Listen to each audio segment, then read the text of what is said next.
안녕하십니까? 안녕하세요. 안녕하세요. 안녕하세요. 안녕하세요. 안녕하세요. 안녕하세요. 나 저는 오늘 클라이밋 2030, 솔브 클라이밋 2030 웨비나의 사회를 맡은 고려대학교 환경생태공학부 전진영 교수입니다. 반갑습니다. 반갑습니다. 이 웨비나는 환태평양 대학연맹이라는 곳에서 주최를 하고요. 저희 고려대학교 오정 리질리언스 연구원에서 주관을 한 기후변화에 대응하는 저희들의 자세와 그리고 시민 여러분들 그리고 학생들에게 널리 이 위기의식을 알리기 위해서 기획된 캠페인의 일종입니다. 그래서 전 세계 100여 개 대학교에서 참가를 하고요.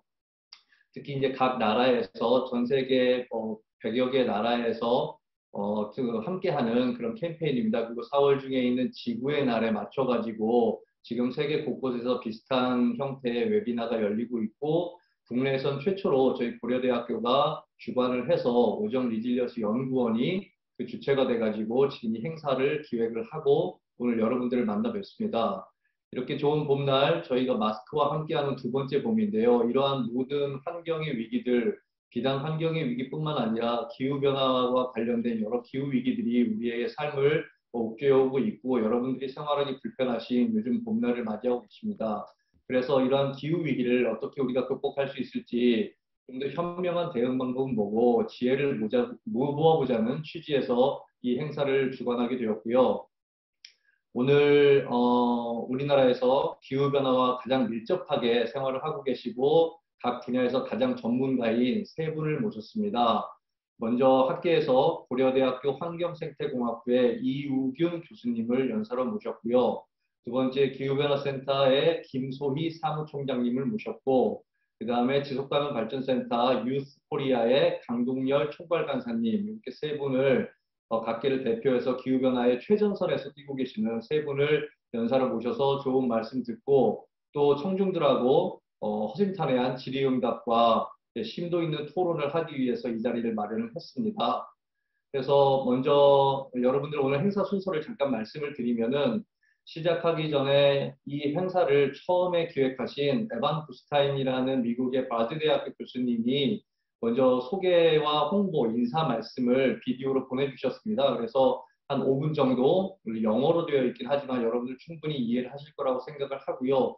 5분 정도 소개 비디오를 본 다음에 각기 세 분의 연사님께서 준비하신 발표를 각각 10분 정도씩 해당하는 발표를 듣도록 하겠습니다. 그리고 발표가 끝난 다음에는 참여하신 청중들과 함께 호흡을 하면서 질의응답을 하는 시간을 가지고 마지막에는 APRU 환태평양 대학연맹에서 기후변화와 관련된 제작한 짧은 비디오 동영상이 있습니다. 한 3분 정도 되는 비디오 동영상인데요. 그거를 에필로그로 여러분들에게 소개를 해드리면서 이번 행사를 마무리 짓고자 합니다. 먼저 소개를 해드린 에반 구스타인의 인사 말씀 함께 보고 그 다음 계속 진행을 하도록 하겠습니다. 잠시만 기다려 주십시오.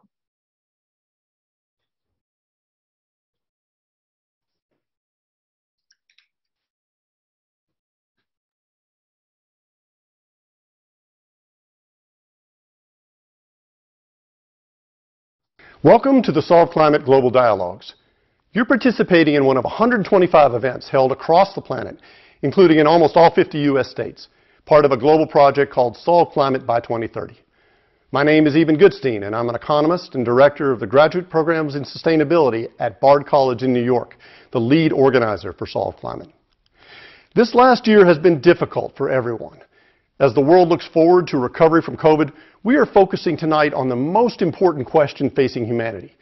What can we do in this year in our regions to help solve climate change while supporting struggling communities that have faced widespread loss of life, economic disaster, and joblessness?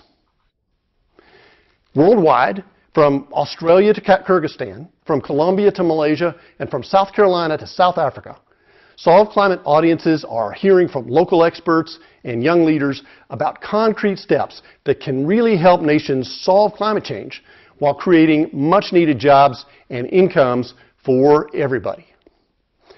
The year 2020 was one of the 2 hottest years in human history, bringing with it massive forest and grassland fires, record-breaking storms and hurricanes, and relentless rising seas. Solving climate is the challenge which the human species must now face. There's hope for the future. Solutions have continued to advance. This year, China committed to building a carbon-neutral economy, while the U.S. rejoined the Paris Agreement. Solar, wind, and battery prices continue to fall, while major car companies have been rushing to electrify the global fleet. Worldwide, movements for Black Lives Matter and Me Too are leading in bringing much delayed and urgently needed justice to the world. Time is short. We have until 2030, 10 years to solve climate. We can get a lot done in this decade. We have the solutions, but only if we focus the world on climate solutions and justice, and then do the work we have to do in our own cities and regions. For students listening, you are the leaders. Without you, the future we envision will not come. I'm asking tonight for your help. We're going to discover powerful ideas for climate solutions and climate justice, and how you can be a part of the solution. But this message must reach beyond those of us who are listening right now. Would you ask all your teachers this week in every subject to make climate a class? The teacher can assign tonight's webinars homework for the students, and then afterwards have a one-class period discussion. And we mean every subject, from art to engineering, psychology to business, dance to chemistry. Teachers don't need to be a climate expert to lead a discussion about climate change. The Solve Climate Project has easy-to-use teacher's guides in nearly every subject and in 3 languages to help teachers make climate relevant to their class. It only takes courage. Don't take no for an answer. Ask them, why not? This is your future. You'll be surprised how many teachers will say yes and thank you. Imagine you, thousands of leaders like you around the world, asking their teachers once every school term to make climate a class. That means every term going forward, hundreds of thousands, millions of students worldwide in their classes talking about climate solutions. COVID has shown how fragile our global economy and society are to extreme events. It's also shown that vulnerable people are facing the hardest, most damaging impacts. This is also true with climate change. Science has made it clear that unchecked, global warming will mean an unending onslaught of extreme events, causing untold suffering for humanity and all creatures, species driven to extinction, a planet of environmental refugees. And yet, in many ways, this is the most exciting time to ever be alive as a human. We have the tools and networks and technologies to rewire the world with clean energy, reimagine the global food system, reinvent transportation, and regenerate forests and grasslands, and be well on our way to solving climate by 2030. Tonight, we will learn how to do this in our own cities, our own towns, our own regions. Thank you for the work you will do to promote climate solutions and a just world.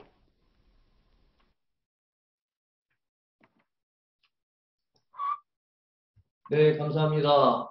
여러분들 다 이해를 하셨을 거라고 생각을 하고요. 혹시 오디오 상태가 안 좋아서 잘 못 들으신 분들께서도 이분의 표정만 봐도 이게 얼마나 심각한 문제고 저에게 절실하게 풀어야 될 숙제인지 충분히 공감을 하셨을 거라고 생각을 합니다. 예, 인사말은 여기까지로 마치기로 하고요. 이제부터는 본격적으로 저희가 모신 3분의 연사분들의 발표를 듣도록 하겠습니다. 첫 번째는 학교를 대표해서 고려대학교 환경생태공학부의 이우균 교수님, 오정 리질리언스 연구원장을 겸임하고 계신 이 교수님께 자연 기반의 기후 해결을 위한 과학의 역할이란 주제로 주제 발표를 부탁을 드리겠습니다. 예, 연사분들께서는 약 10분 정도 시간을 잘 엄수하셔서 발표를 해주시기를 부탁드리고요. 청중 여러분들께서는 큰 박수로 환영해 주시길 바랍니다. 예, 이 교수님. 예, 고맙습니다. 제 목소리 들리시나요? 네, 잘 들립니다. 예.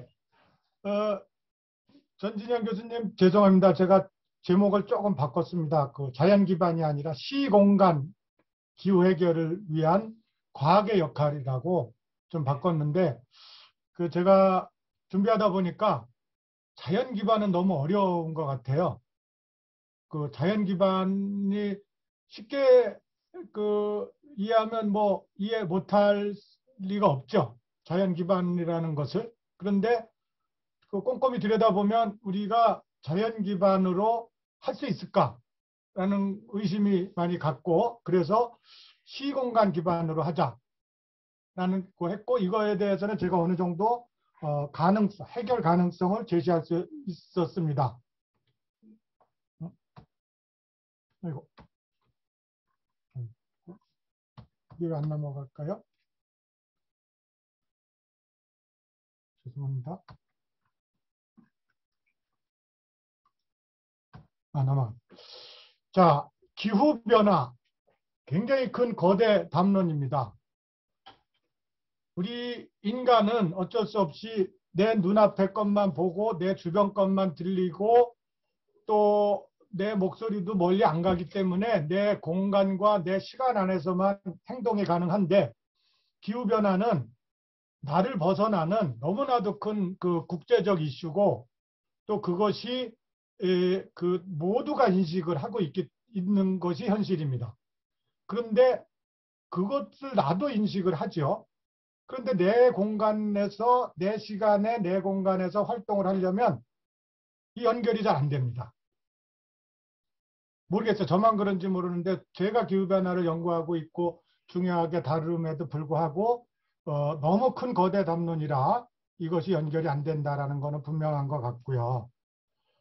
그런데 이제 우리가 거스르지 못하는 이런 메가 트렌드를 보면 기후변화는 분명하게 우리가 그 인식을 하고 있고요.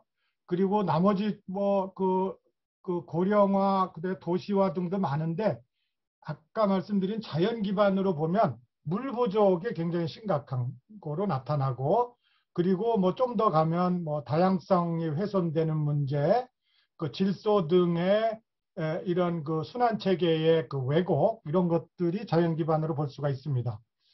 그런데 이제 많은 그 과학계에서는 우리의 이러한 상황을 외적인 그 영향과 내적인 영향으로 주로 이제 구분을 합니다. 즉 지구적인 측면에서는 밖의 것으로 보고, 밖에서는 뭐 오존층 파괴, 해양 산성화, 화학적 오염, 기후변화도 그 한 축으로 들어오고요. 그런데 이제 우리가 분명하게 또 하나의 우리를 압력하고 있는 것은 내부적, 사회적인 요인이에요. 사회적인 뭐 주거, 성평등, 사회적 평등 등과 함께 오늘 제가 들여다볼 물, 식량, 에너지도 굉장한 그 우리 사회에서 느끼는 것이다.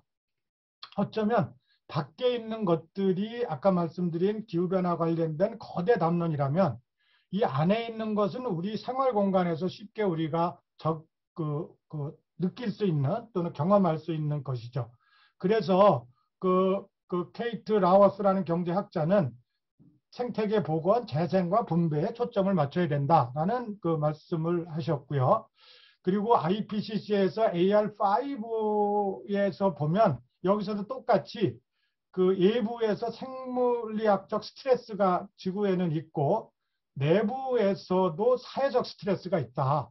그런데 이 녹색처럼 의사결정 과정을 잘 해나가면 소위 얘기해서 기후 회복적 경로, 클라이밋 리질리언스 패스웨이로 돼서 지구의 녹색 공간이 많아지는 되는 반면에, 우리가 의사결정을 잘 못하면 회복력이 저하되는 경로로 가서 지구 환경은 뭐 거의 녹색이 거의 없는 그 붉은색으로 변화될 것이다라고 또 제시를 하고 있습니다. 공이 외적인 것과 내적인 것을 다 우리가 경험을 하고 있고 그걸 해결해야 된다는 겁니다.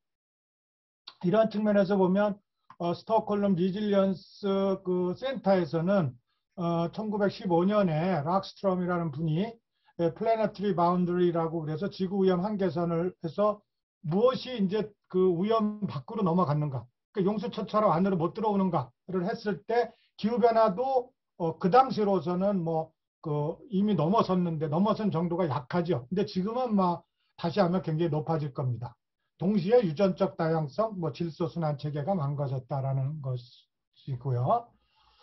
자, 그러면 우리가 지금 그 팬데믹으로 이와 같이 이제 온라인상으로 하고 있는데, 이 지금 코로나 팬데믹과 기후변화 위기는 어떤 공통점이 있을까를 제가 생각을 해보면 분명한 전지구적 차원이고요. 그다음에 원인자 불분명과 불특정 다수에게 피해가 오는 현상, 그리고 잘한다고 생각했던 나라들이나 조직들이 잘 못하는 이런 현상들. 그러니까 과거의 질서가 과거에 우리가 좋다고 한 질서나 체계가 꼭 좋은 질서나 체계는 아닐 수도 있다라는 이런 것을 함의하고 있는 거죠. 그리고 변화를 넘어서는 위험함과 위기라는 거, 안보까지도 얘기를 하고요. 그래서 이런 거를 해결하기 위해서는 어느 한 부문 또는 어느 한 국가가 아니라 모든 부문에서 해결하는 다차원적 해결이라는 것이 공통적입니다. 그러면 우리의 그 대응 지침은 무엇일까를 한번 생각해 보면, 기후변화는 코로나 지금 대응 몇 단계, 뭐 5인 이상 금지 이런 거 있잖아요. 코로나는. 근데 기후변화는 그게 있을까요? 기후변화 때문에 우리 못 모이게 한 적 없잖아요. 그다음에 시민의 경각심도 좀 다르고, 그리고 과학적 해결을 위한 것은 그 코로나에 대한 백신이나 뭐 여러 가지가 있는데, 기후변화 뭐가 있을까를 제가 이제 보겠습니다. 그래서 다시 제가 정리를 하면, 거대 담론의 기후변화에 대응하기 위해 우리 시민의 개인의 행동은 결론적으로 내가 서 있는 지금 여기의 정보가 쪽집게처럼 필요하다라는 게 제가 과학계에서 할 일이다라고 생각을 했습니다. 대응을 위해서는 국제적으로 평가 보고서 AR이라는 거, 어세스먼트 레포트도 하고 우수 실행 지침도 제시하고 있고, 뭐 1.5도씨 그 특별 보고서도 발간하고 있고, 우리나라에서도 정부는 국가기후변화 적응 대책 등의 계획을 수립하고 있고요. 5년마다 보고책을 갖추고 있고, 그리고 여기 있습니다만 기후변화 센터 같은 여러 우리 사회 단체, 그다음에 강동열 간사가 이끄는 뭐 SDN 뉴스와 같은 이런 젊은 그 층에서도 기후변화 대응을 열심히 하고 있죠. 그런데 우리의 시민의 경각심은 코로나는 누구나 다 위험을 느끼는데, 그리고 내가 그거를 잘 지켜야 된다는 인식이 있는데, 기후변화는 그거보다는 좀 약한 것 같아요. 기후변화가 인간의 활동에 기인한다는 것은 누구나 인식하는데, 해결 주체는 누구냐 물어봤을 때 나 자신이라고 할 수도 있고 정부라고 할 수도 있고 뭐 국제연대, 좀 약간 달라요. 근데 분명하게 나 자신은 들어가 있죠. 근데 내가 어떻게 해야 움직일 수 있는가는, 제가 결론적으로 말씀드리면 내 주변의 정보를 정확하게 줘야 된다. 뭐 북극에서 북극 곰이 그 위험에 처했다라는 것도 분명히 중요한 거죠. 그러나 내 행동을 좀 더 구체적으로 끌어내기 위해서는 내 주변에 어떤 위험이 있는지, 또 어떤 가능성이 있는지를 보아야 되는 거죠. 그래서 제가 생각한 거는 우리 과학계에서 많이 얘기하는 취약성이라는 부분인데요. 저희가 여기 민감한 부분하고 취약성이라는 부분이 있습니다. 민감하다라는 거는 주어진 조건으로 볼 수 있어요. 예를 들면 나는 햇빛에 나가면 빨리 여기가 이렇게 햇빛에 타고 피부 트러블이 생겨요. 이거는 내가 그러니까 주어진 거예요. 근데 민감하다라는 용어는 해결을 전제하지 않는 겁니다. 그러나 취약성이라는 용어를 쓰면, 나는 햇빛에 취약해. 그렇게 되면 그 해결을 전제로 하는 거예요. 예를 들면 취약하다는 건 뭐냐면, 내가 민감한데 햇빛은 너무 따가워요. 노출돼 있어요. 그런데 저는 선크림도 없고 모자도 없고, 그런데 밖에 가서 일을 해야 돼요. 그러면 선크림도 없다, 모자도 없다라는 것이 일단 기술이나 내가 가진 게 없는 거잖아요. 인프라스트럭처가 없는 거예요. 기반 시설이 없는 거예요. 그런데 거기서 내가 밖에 가서 일을 해야 돼요. 그러면 제도가 부족한 거예요. 국가가 나를 보호해주지 않는 거예요. 그러니까 이렇게 되면 내가 취약한 거예요.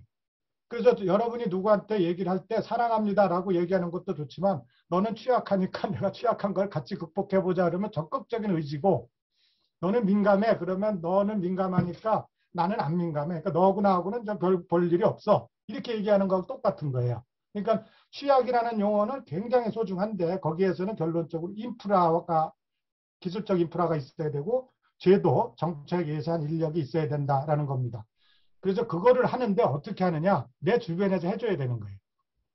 그런 취약성 평가를 저 미국이나 다른 나라 해주면 뭐 그 나라 거는 들을 수 있지만, 내가 성북구에 산다 그러면 성북구에서, 또는 내 학교 주변에서, 내 직장 주변에서, 또 우리 어머니가 계시는 곳, 뭐 이런 것들을 해줘야 되는 거거든요. 그런 걸 하기 위해서는 제가 이제 전공한 시공간 지표 개발이 필요하다. 자료가 있어야 돼요. 우선 그런 것들이 필요하고요. 그런데 이제 우리나라 같은 경우 자료가 많이 그래도 구축되어 있는 반면에, 제가 연구하고 있는 카자흐스탄이나 키르기즈스탄에는 자료가 없는 게 많거든요. 그러면 국가 입장에서 보면 자료가 없으면 국민들한테 뭐를 잘 해주고 싶어도 못하는 경우가 많습니다. 그래서 그런 것들을 그 자료를 잘 만들고 내 주변의 것을 잘 해주면 개인의 행동을 유도할 수 있다라는 게 이제 제 생각입니다. 그리고 그런 거를 하면 컴퓨터에다 담아서 누구나 활용이 가능할 수 있게, 여러분이 앱에서도 핸드폰에서 볼 수 있게 해줘야 국가의 정책과 개인의 행동이 이어지게 할 수 있는 거고요.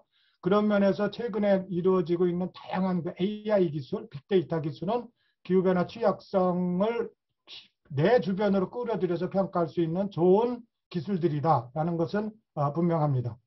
처음에 자연 기반 해법은 너무 어려워서 제가 뺐는데, 가만히 골똘히 들여다보면요, 물, 식량, 에너지의 그 융합이에요. 지금 우리는 인간이 살기 위해서 에너지 너무 많이 썼고 물 너무 많이 썼고 식량 생산에 너무 많이 쓰니까 자연이 황폐화되는, 파괴되고 지구온난화가 온다고 보는 거잖아요. 그럼 이거를 적정 수준으로 묶어야 된다라는 게 자연 기반인데, 그런 것들이 이제 앞서도 말씀드린 취약성 평가하고 연계가 되도록 과학이 이루어져야 된다는 거고요. 지금 이제 얼마 남지 않았으니까 저희들이 하고 있는 다양한 그런 그 내 주변에 인덱스들이 뭐가 있는 거를 보면, 저희 고려대학교에서 푸드 시큐리티 리스크 인덱스라는 걸 개발해서 그 국가 차원의 그 공간별로 뭐 우리나라, 중앙아시아를 이렇게 하고 있고요. 그리고 독일의 저먼워치라는 데서는 클라이밋 체인지 퍼포먼스 인덱스라는 걸 개발해서 어느 나라가 기후변화를 잘 이행하는지 이런 것도 하고 있고요. 그리고 우리나라의 저희 연구소에서는 각 나라의 지구의 그 토지 이용 단계가 어떻게 되냐, 뭐 계속 황폐화 시키는 단계냐, 복원하는 단계냐, 우리나라는 뭐 안정화 단계예요. 이런 것들을 이렇게 지도화로 지수화해서 공표하고 있습니다. 그리고 그 저희가 이제 못하고 있는데 저희 연구소에서 하려고 하는 것이 리질리언스 인덱스입니다. 회복 탄력성 지수. 그래서 그 FM 글로벌하는 데서 전 세계의 그 리질리언스 인덱스를 이렇게 만들어서 개발하고 있는데, 여기 보시면 한국이 녹색으로 괜찮은데 북한은 무자료예요. 그러니까 표현이 그 평가가 안 되는 겁니다. 자, 마지막으로 그러면 저희 그 제가 몸담고 있는 여기 오정 리질리언스 인스티튜트 오제리캣 U에서는 기후변화와 관련돼서는 이와 같은 내 주변의 지수를 개발하는데요. 우선 그 탄소 순환지수, 그 다음에 탄소 중립지수, 또 요새 용어가 많잖아요. 그 다음에 탄소 중립 이행지수, 그 다음에 에너지 해수지수, 이런 것들을 저희는 그 시공간 기반으로, 그리고 쪽집게처럼 내 주변을 그 우리 사람이 사는 주변, 해상도로 따지면 거의 그 10m 곱하기 10m 수준으로, 그러면 1.8m에 사람이 한 명이 들어간다면 한 6, 7명이 모여 있는 공간은 분명하게 그 지역이 얼마나 기후변화에 위험하다 또는 어떤 이런 지수들은 어떻다라고 평가하는 것을 현재 개발하고 있습니다. 시간이 조금 넘은 것 같습니다. 예, 이상 마지막 하나입니다.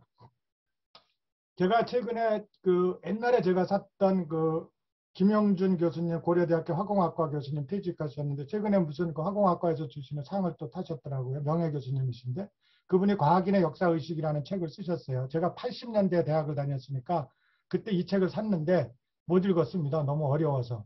최근에 짐 정리하다가 이게 있어서 이제 좀 읽어봤는데, 거기에 과학의 세속화라는 용어가 나와요. 대중의 예면 속 과학이 너무 성역화되어 있거나 권력과 결탁하면 과학은 제 역할을 못한다. 그래서 세속화라는 용어를 썼는데, 제가 최근에 생각하는 거는 우리 과학이 사회하고 공감을 해야 되고 산업적인 관심도 끌어내야 되고 정책적인 그 지배력, 거버넌스도 유지를 해야 과학이 제 역할을 한다라는 게 제 생각이고, 여러분하고 이런 것을 좀 공감하면서 이루어졌으면 좋겠습니다. 예, 제 발표 여기서 마치겠습니다. 고맙습니다. 네, 유경 교수님 감사합니다. 짧은 시간 안에 굉장히 많은 내용을 말씀해 주셨어요. 먼저 코비드-19과 기후변화 정도 언급을 해주셨고, 또 과학 기반의 기후위기 극복 방법과 거기에 관련된 실제 연구 사례, 그리고 우리가 앞으로 어떻게 해야 할 것인가, 이런 것들이 그냥 연구를 위한 연구가 아닌 시민들이 체감할 수 있는 실용적인 연구를 해야 된다는 말씀까지 잘 정리를 해주셨습니다. 다시 한번 감사드리고요. 그 다음에는 이제 기후변화의 최전선에서 시민들과 함께 행동하고 계시는 기후변화 센터의 김소희 사무총장님을 모시고 발표를 듣도록 하겠습니다.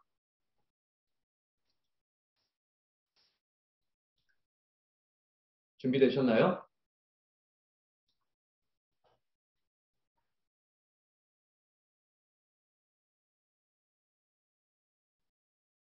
네, 사무총장님 준비되셨으면 발표 부탁드리겠습니다. 네, 반갑습니다. 잘 들리실까요? 네, 잘 들립니다. 네.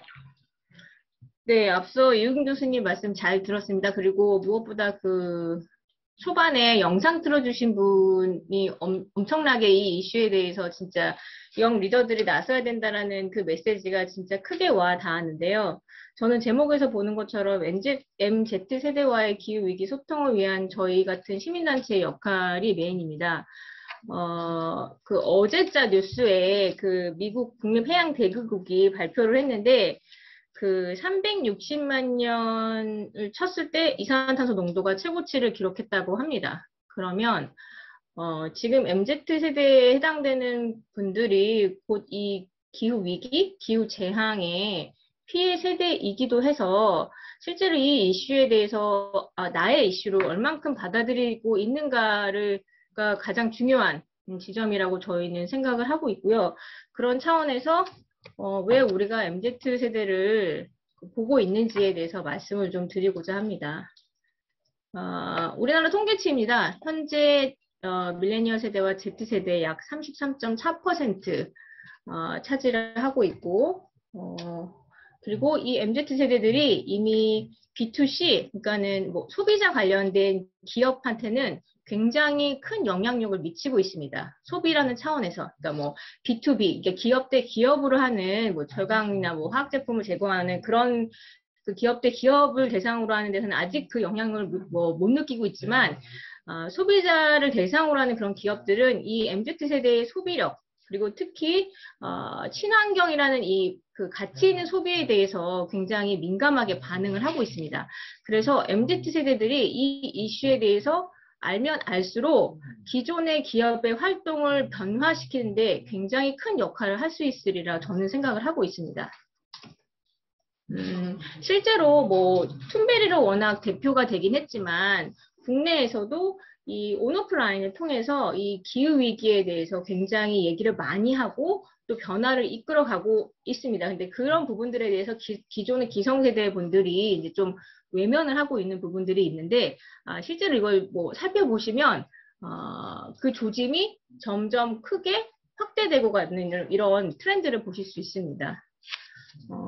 청소년들 국내 첫 기후변화 관련 헌법소송 청구나 뭐 이런 부분들에 대해서 물론 청소년들을 이끌고 가이드하는 부분에 있어서 저희 같은 시민단체들이 역할을 했습니다. 뭐 청소년들 메인이긴 했지만 이거를 법률적으로 어떻게 해야 되고 이걸 하기 위해서 뭘 해야 되는지가 그 뒤에 시민단체들이 다 같이 함께 행동을 했던 거거든요. 그러면 기후변화센터는 어떤 식으로 이들 MZ세대들과 소통을 하고 있을까라고 해서 저희가 하고 있는 플랫폼을 잠깐 소개시켜 드리려고 합니다. 저희가 클리마투스 컬리지라고 저희 소통 플랫폼이 있습니다. 이거는 MZ세대들이랑 기후위기에 대해서 얘기를 하려고 만든 참여형 소통 플랫폼이고 클리마투스 컬리지는 호모 클리마투스 플러스 컬리지를 합친 단어입니다. 그러면 어떻게 소통을 하냐? 기존에 이 친구들이 가장 많이 사용하는 SNS를 통해서 하고 있습니다. 제가 지금 보여드리는 이 내용들은 그 인스타에 올린 인포그래픽, 카드뉴스입니다.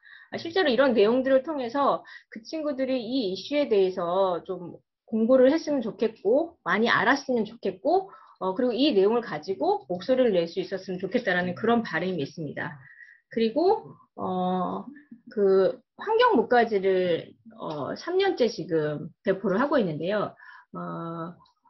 이게 3년이 되니까 이 배포가 되는 장소가 그 MZ세대들이 많이 찾는 뭐 그 연남동, 성수동 뭐 이런 곳입니다. 홍대. 홍대에서 이제 그런 곳에 이제 핫플레이스라고 하는 카페나 그 독립서점 이런 곳을 가면 만나실 수 있는데 실제로 그래서 기성세대들은 잘 모르세요. 이 목가지에 대해서. 그렇지만 젊은 세대들한테는 인기가 좀 있습니다. 그 우리가 굉장히 어렵게 풀어낸 기후 문제에 대해서 그들의 눈높이에 맞춰서 기후나 환경에 관련된 내용을 소개한 목가지라고 보시면 됩니다. 그래서 실제로 핫플레이스에서 나도 이 매거진을 받고 싶다라고 하는 요청들이 최근에 많이 증가를 하고 있는 상황입니다. 그만큼 이 목가지를 보고 공부를 하고 관심이 있는 MZ 세대들이 늘어나고 있다는 반증이기도 한데요. 그러면 클리마투스 컬리지 안에서는 우리는 어떤 식으로 이 MZ 세대들하고 같이 하고 있느냐, 저희가 가지고 있는 방향은 두 개입니다. 일단 MZ 세대들이 참여를 해야 되고 이 참여를 하는 게 재미가 있어야 합니다. 그래서 이 친구들이 제안한 것처럼 뭐 저탄소 MT를 간다든가 제안을 해가지고 뭐 다들 가는 MT를 저탄소 MT로 간다든가, 그리고 지금은 이제 바뀌었지만 종이 영수증 안 받기, 마트에서 이런 없애기 같은 캠페인을 진행하거나, 그리고 기업들과 같이 기후 대응을 하기 위해서 이제 아이디어를 내는 공모전 같은 것도 진행을 했었고요. 그리고 저희가 2010년부터 진행을 해오고 있는 대학생 서포터즈 유세이버스도 지금 14기까지 진행이 되고 있습니다. 그런데 이 유세이버스 신청자도 매년 관심이 높아져가지고 경쟁률이 좀 치열해지고 있는 상황입니다. 그만큼 이 이슈에 대해서 학생들의 관심이 많이 높아졌다라고 저는 말씀을 드리고 싶습니다. 그러면 MZ 세대와 어떻게 소통을 해야 하는가 굉장히 고민을 많이 했습니다. 저희는 이 친구들한테 많은 정보를 주고 이 정보를 그들의 언어로 소화하고 그들이 설 수 있는 자리를 만들려고 노력을 하고 있습니다. 예를 들면 저희가 하고 있는 캠페인에 항상 청년이 얘기할 수 있는 자리를 만들어 놓고 그들의 목소리를 낼 수 있게끔 프로그램을 만드는데요. 근데 이제 그들이 항상 하는 얘기가 있습니다. 이제 정부 관계자나 무슨 정부 관계자 회의나 이런 데 가면은 청년이라는 파트를 하나 두고 마치 이제 들러리 같은 그런 식의 역할들을 부여하는 것 같다. 우리의 목소리를 실제로 들으려고 하는 것 같진 않고 왠지 청년이라는 섹터가 있어야 될 것 같아가지고 자기들을 부르는 것 같다. 이런 이제 불만의 목소리가 나오고 있습니다. 저희도 실제로 그렇게 느끼고 있어서 이런 부분들은 바뀌어야 되는데 이 바뀌려면 MZ 세대 스스로가 굉장히 이 이슈에 대해서 관심을 가지고 목소리를 낼 수 있을 만큼 자신감이 생겨야 된다고 저는 생각을 합니다.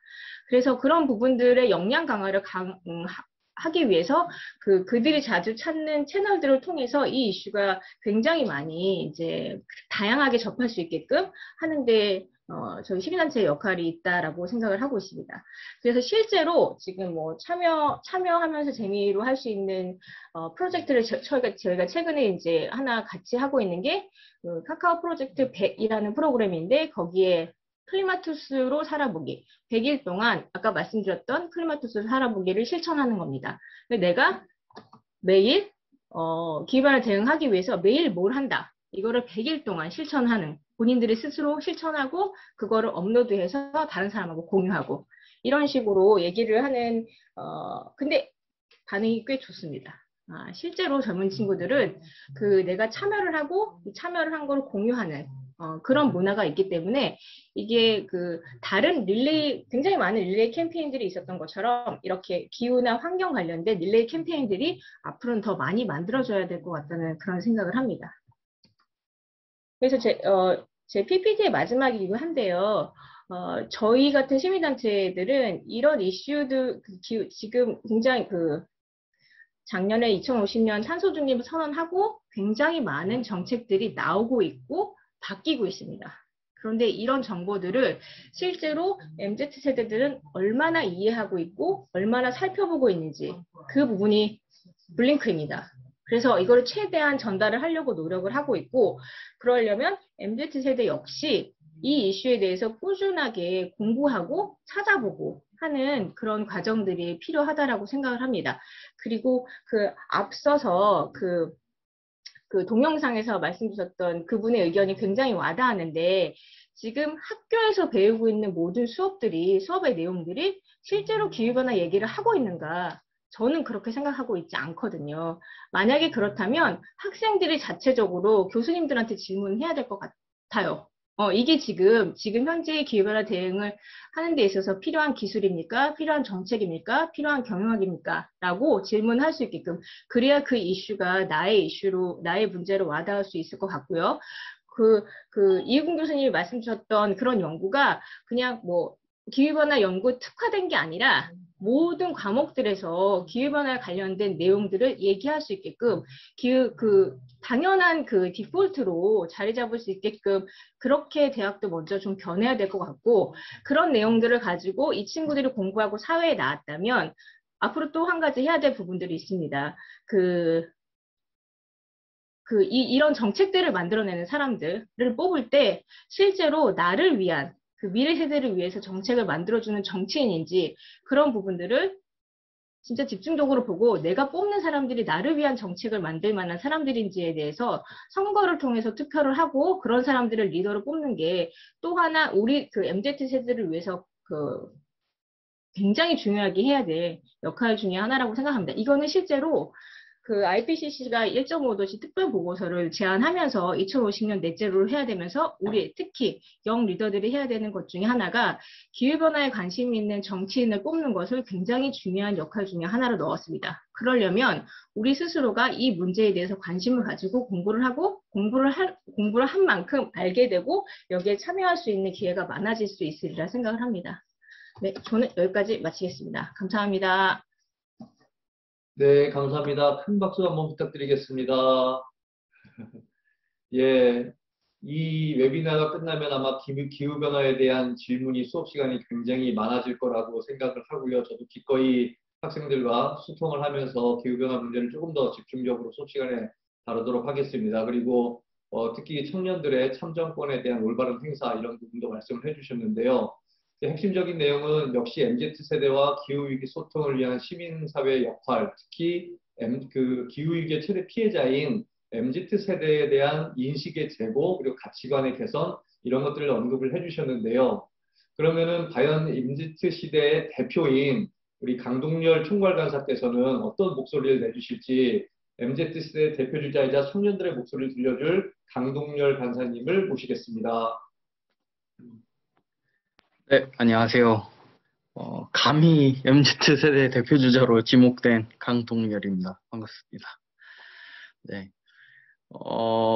제가 발표할 주제는 기후위기 시대, 오타가 났네요. 기후위기 시대의 미래세대의 역할이라는 주제로 제가 한 10여 분간 발표를 하게 될 텐데요. 제 생각보다는 저희 SDSN에 있는 20대 저희 대학생 활동가들과 함께 알아본 그런 인사이트들을 좀 공유하는 시간이 될 것 같습니다. 그래서 먼저 우리가 지금 살고 있는 이 시대에 굉장히 많은 문제들이 터져나오고 있죠. 식수위생 문제, 아니면 도시화 문제, 또는 부동산 문제, 폐기물 문제, 굉장히 많은 문제들이 터져나오고 있고, 또 이 문제들에 우리가 일조를 또 하고 있습니다. 매일 내가 마시는 아이스 아메리카노 한 잔, 네. 얼주가라는 용어도 요새는 아니고 나온 지 꽤 됐는데, 이제 교수님들께서는 혹시 알고 계시는지 모르겠습니다. 이제 학교 가는 길에 요새 또 비대면으로도 수업하지만 또 특히나 요새 팬데믹 시대다 보니까 더더욱 텀블러를 아예 안 받는 그런 카페들도 생겨난 것 같아요. 이게 보건 방역상. 그래서 일회용품을 특히나 더 많이 쓰고 있는데 2015년 기준은 세계 3위였고요. 작년 기준 세계 2위로 우리가 플라스틱을 가장 많이 쓴 국가 중에 하나이기도 했죠. 우리가 일상 속에서 그냥 나의 목마름 또는 나의 잠을 깨우기 위한 그런 작은 몸부림 하나하나 속에서 배출한 플라스틱이 우리 일상으로 다가옵니다. 우리의 날씨로 다가옵니다. 날씨가 당장 이번 주만 해도 굉장히 어제 오늘은 덥죠. 그리고 또 그저께는 추웠습니다. 그리고 그 전에 좀만 더 거슬러 올라가 보면 역사상 가장 긴 수준으로 60일 동안 장마가 왔고요. 그 장마 기간 동안 우리나라, 동남아시아, 인도네시아까지 갈 필요도 없습니다. 우리나라 안에서도 태풍이 오고 막 거대한 풍랑이 불어서 해안가 지역에 침수가 되기도 하고요. 또 그 여파로 6개월 전에 그 기후 일 때문에 지금 현재 우리가 자취하시는 분들 계시는지 모르겠는데 저는 자취를 하는데 이제 산마트에 가면은 이제 장 보려고 하는데 채소가 너무 비싸졌습니다. 대파 가격만 해도 작년 동월 대비 225% 올랐고요. 사과 75%, 양파 45%, 달걀 41% 올랐습니다. 우리 경제로 이 기후 문제가 내가 그냥 한 잔 마셨던 그 아이스 아메리카노 한 잔이 단순히 미세먼지와 기후 변화에만 영향을 끼치는 게 아니라 나의 지갑, 나의 식탁까지 그냥 나의 일상, 이건 지구의 문제가 아니라 그냥 나 자신의 문제, 나 스스로한테 되돌아오는 거죠.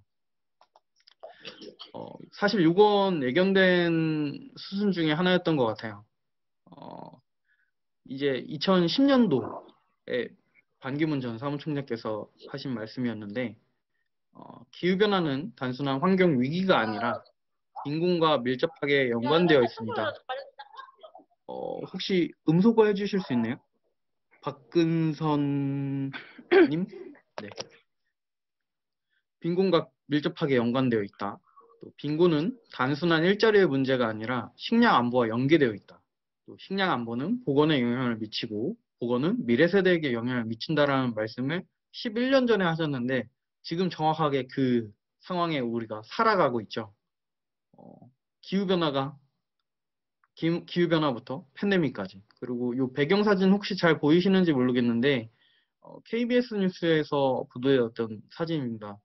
우리가 우리의 건강을 위해서 썼던 그 마스크나 아니면 의료 이런 물품들이 팬데믹 시대에 너무 많아지니까 이게 또 해양 폐기물로 되어서 환경 오염으로 다시 또 되돌아가는, 그래서 더 악화일로로 치닫고 있는 그런 상황을 우리가 살아나가고 있습니다. 그런 상황들을 극복하기 위해서 이제 국제사회가 만든 범지구적인 목표가 하나 있었죠. 혹시 아시는 분들이 계실지 모르겠으나 다시 한번 설명을 드려보자면 2015년도에 193개 유엔 회원 가입국들이 만장일치로 채택한 지속가능 발전 목표라는 것이 있습니다. 여기에는 지금 우리가 오늘 이 대화 주제로 선정한 그 기후변화에 대한 내용도 있고요. 여러분들 이제 곧 청년들이시면 학교 졸업하고 취직하셔야 되겠죠. 고용 관련된 부분, 그리고 교육 관련된 부분, 젠더, 성평등 관련된 부분, 그 다음에 평화 관련된 부분, 굉장히 다양한 17가지 목표, 169가지 세부 목표들을 공동으로 노력해서 우리가 한번 그 누구도 소외되지 않는 지구촌을 만들어보자. 그런 범지구적인 목표를 우리가 제창을 했고 그걸 달성하기 위해서 노력을 하고 있습니다. 누가요? 유엔이요. 그러면 그 유엔의 본부로 한번 찾아가 볼까 하는데요. 이게 이제 유엔 본부 입구 쪽의 사진이라고 합니다. 보시면 왼편에 무슨 역삼각형 모양의 피라미드 도표가 하나 있죠. 이걸 조금 확대시켜 볼까요? Overspending on Weapons versus People이라는 타이틀의 그 역삼각형 그래프인데요. 다들 영어를 싫어하시니까 제가 번역을 해봤습니다. 번역을 하면서 그냥 번역만 한 게 아니라 실제 거기에 기입되어 있는 그 수치를 엑셀 시트를 활용해 갖고 실제 그 비율대로 제가 한번 좀 변환을 해봤어요. 해봤더니요. 2005년 기준입니다. 이 통계는. 현재는 이제 군비가 더 많아졌겠죠. 우선 소개를 드리자면 전 세계가 1년간 군비 지출하는 그 총액이 780 빌리언 US 달러라고 합니다. 그러면 좀 전에 우리가 더 나은 세상에서 살기 위해서 선정했던 요 목표들을 위해서 얼마의 예산이 드는지 한번 보겠습니다. 대체 에너지 개발, 청정 에너지 개발을 하는데 50 빌리언 달러밖에 사용되지 않고요. 그리고 전 세계에서 가장 가난한 그 경제 소득 수준이 낮은 49개국의 부채 탕감을 위해선 30 빌리언 달러밖에 사용되지 않고 있습니다. 그리고 에이즈 치료에는 19 빌리언, 식수 공급 19 빌리언, 지구 온난화 방지에 8 빌리언, 그리고 난민 정착, 문명 텐치, 거버넌스 형성, 대인지를 해체, 다들 굉장히 필요하고 중요하고 모두가 소외받지 않고 균등하게 행복한 기회를 누리기 위해서 추구되어져야 마땅할 것들인데 군비 지출 총액을 제외한 나머지 항목들 다 합쳐도 군비 지출의 3분의 1도 채 미치지 못하는 것을 볼 수가 있습니다. 그럼 우리가 무엇에 관심을 가져야 될지 저는 어느 정도 이 표가 시사한다고 보는데요. 특히나 우리가 한국 사람이기 때문에 평화 문제에도 같이 관심을 가져야 한다. 군축을 해야 그 예산을 우리가 기후변화라든지 아니면 여러 복지 그리고 인프라를 갖추는 그런 데에도 쓸 수 있지 않을까. 그래서 기후변화 자체가 굉장히 중요하고 또 중요하기 때문에 그 기후변화는 뭐 경제와도 얽혀있고 아까 말씀드렸다시피 보건과도 얽혀있고 무수한 이슈들과 얽혀있기 때문에 이걸 다각적이고 다층적이고 통합적으로 좀 접근을 하기 위해서는 평화도 우리가 멀다고 생각하지 말고 같이 좀 고려를 해볼 필요가 있지 않겠는가. 그런 말씀도 간단히 넘겨보고요. 이 지속가능 발전이라는 말씀을 제가 반복해서 드렸는데 그래서 그러면 지속가능 발전이 뭐야 도대체? 라고 생각을 하실 것 같아서 국제적으로 통용되고 있는 지속가능 발전의 뜻을 제가 가져와 봤습니다. 지속가능 발전이란 개발을 하는데 그 현재 세대의 필요를 충족시키는 데 있어서 미래 세대가 그들의 필요를 충족시키는 기능을 저해하지 않는 한도 내에서의 개발 또는 발전을 이제 지속가능 발전이라고 합니다. 그러니까 제가 지금 MZ세대를 대표해서 또는 미래세대를 대표해서 발표를 하러 왔다고 치더라도 지금 이 순간에도 아직 태어나지 않은 아이들 또는 앞으로 태어날 아이들 또는 지금 이제 막 태어나서 아장아장한 아이들 그 아이들은 또 상대적으로 저에 비해서 또 미래세대고 그 아이들보다 더 미래세대를 위해서 우리가 이 무수히 많은 다양한 그 17가지 목표뿐만 아니라 거기에 미처 열거되지 않은 문제들을 위해서라도 우리가 주의를 기울여야 되고 또 기후변화는 기저에 항상 그 어떤 문제를 해결하더라도 기후변화는 항상 기저에 반드시 그냥 기본적으로 갖고 가야 되는 이슈 중에 하나라고 우리가 좀 생각할 필요가 있지 않겠는가 말씀을 드렸습니다. 그리고 이 지속가능 발전 목표를 수립하는 과정이 크게 4가지 부류가 있었는데 그 중에 하나를 좀 소개드리고 싶어요. 어떤 것이냐면 시민사회의 의견을 수렴하는 그런 과정이 있었습니다. A Million Voices라고 해서 한 88개국 정도 되는 국가에서 이 막 산 넘고 물 건너서 NGO 활동가들이 막 소수민족들한테도 언어 통역해서 그분들의 의견을 수렴하고 뭐 노인분들, 장애인분들, 농부분들 또는 뭐 여성 부분들 의견을 취합하는 그런 과정을 거쳐서 만들어진 게 이 유엔의 지속가능 발전 목표입니다. 그래서 실제 인터넷만 되면은 뭐 내가 마사이족이든 아니면 뭐 로힝야족이든 지구촌 어디에 있던 내가 인터넷만 되면 실제 자기가 국제사회한테 해결을 촉구하는 아젠다에 대해서 투표할 수 있는 그런 과정들을 거쳐서 이 만들어진 지속가능 발전 목표이기 때문에 우리 모두가 당면한 다양한 층위의 문제들을 내포하고 있는 것이겠죠. 근데 이걸 만드는 과정에서 유엔이 의견을 집중적으로 청취했던 그룹들이 있습니다. MGOS라고 해서 Major Groups and Other Stakeholders라고 해서 한글로는 보통 이제 이해 당사자, 이해 관계자라고 표현을 많이 하는데요.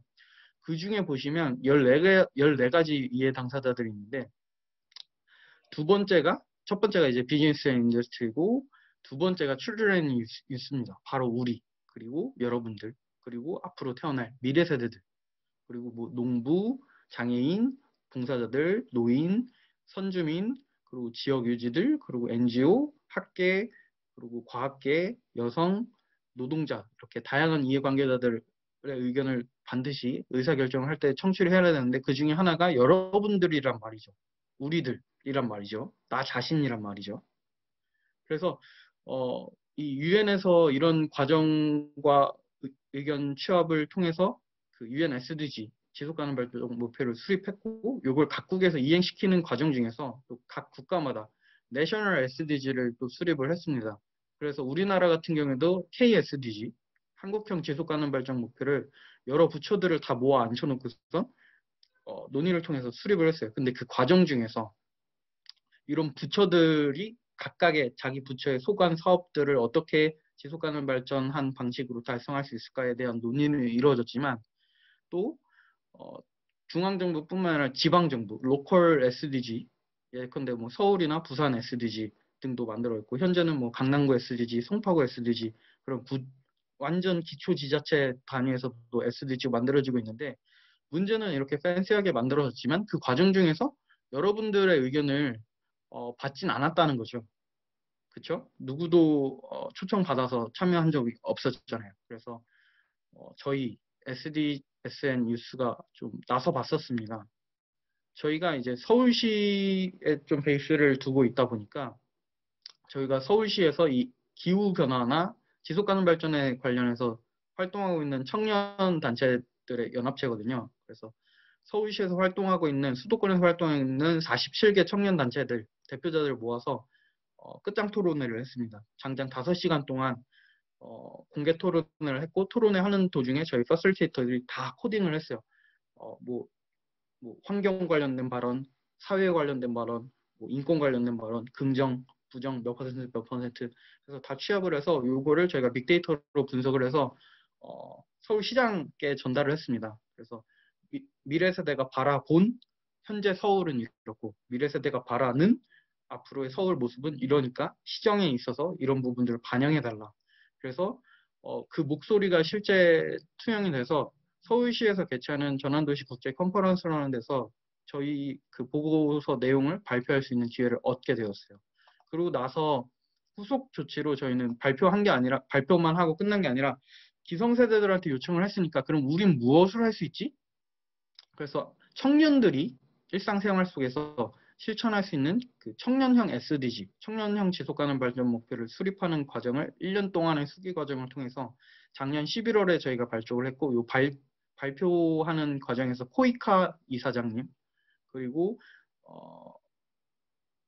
전국 지속가능 발전 협의회 그리고 국가 지속가능 발전 위원회 그리고 지속가능 발전 센터 사무국장님, 뭐 회장님 이런 분들도 오셔서 다 지지 선언을 해주셨어요. 그리고 지금 저희 SDSN 코리아 홈페이지에 가시면 다운받아 보실 수 있습니다.